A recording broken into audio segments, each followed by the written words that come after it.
గురించి కొన్ని విశేషాలను తెలుసుకుందాం. ఈ ఆలయంలోని స్వామివారి విగ్రహం కొన్ని వందల సంవత్సరాల క్రితం పుట్టమట్టిలో చేశారు. ఈ విగ్రహం ఇప్పటికీ చెక్కు చెదరకుండా భక్తులకి దర్శనమిస్తోంది. అంటే ఈ ఆలయం ఎక్కడుంది? ఈ ఆలయంలో మీకు తెలియని మరిన్ని విశేషాలు ఏంటో మనం ఇప్పుడు తెలుసుకుందాం. తెలంగాణ రాష్ట్రంలోని వరంగల్ జిల్లా చేయాల మండలంలో కొమ్మరవెల్లి అనే గ్రామంలో శ్రీ మల్లికార్జున స్వామి వారి ఆలయం కలదు. కొమరవెల్లి గ్రామంలో ఇంద్రకీలాద్రి అనే పర్వతం పైన 11వ శతాబ్దంలో కొమరవెల్లి మల్లంగ అనే పేరుతో ఒక గ్రామ దేవతగా వెలిసినట్టు తెలుస్తోంది. ఈ క్షేత్రంలో ఉన్న స్వామివారి విగ్రహం 500 సంవత్సరాల క్రితం పుట్టమట్టితో తయారు చేసింది. ఆయనను ఈ రోజు వరకు కూడా చెక్కు చెదరకుండా భక్తుల పూజలను అందుకుంటూ వారి కోరికలను తీరుస్తోంది.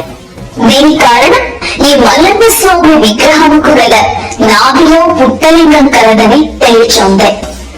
ఈ స్వామివారి విగ్రహం పైభాగాన 7 శిరస్సుల నాగేంద్రుడు పడగలు విప్పిన దృశ్యం స్వామివారు కోరమిసలతో భీకర ఆకారంతో మనకు దర్శనమిస్తాడు. ఈ ఆలయంలో 2 వర్గాల పూజారులు మరియు పూజా విధానాలు ఉండటం మరొక విశేషం. మల్లన్న స్వామి ఆలయంలో లింగ బలిజలు వీరశైవ ఆగమ శాస్త్ర ప్రకారం అర్చనలు చేయించగా యాదవ కులస్తులు ఒక్క పూజారుల ద్వారా మల్లన్న స్వామికి పూజలు జరిపిస్తారు. ఈ క్షేత్రంలో ఇంకో విశేషం ఏంటంటే మల్లన్న స్వామి ఆలయం ఎదురుగా వెలసిన గంగిరేగు చెట్టు మరియు ఒళ్ళబండ ఉన్నది.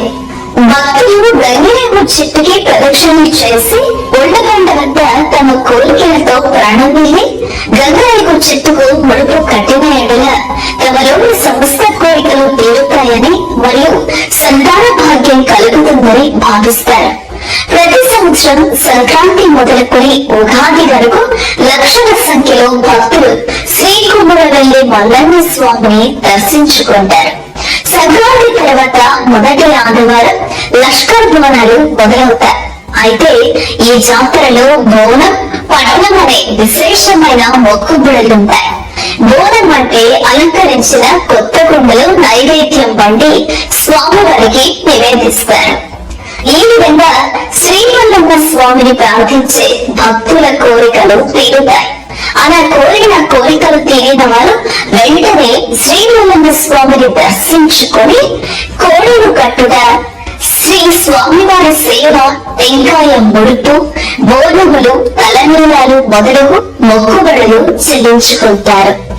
ఇలాంటి మరిన్ని ఆధ్యాత్మిక వీడియోలు చూడాలనుకుంటే మా యూట్యూబ్ ఛానల్ సబ్స్క్రైబ్ చేయండి.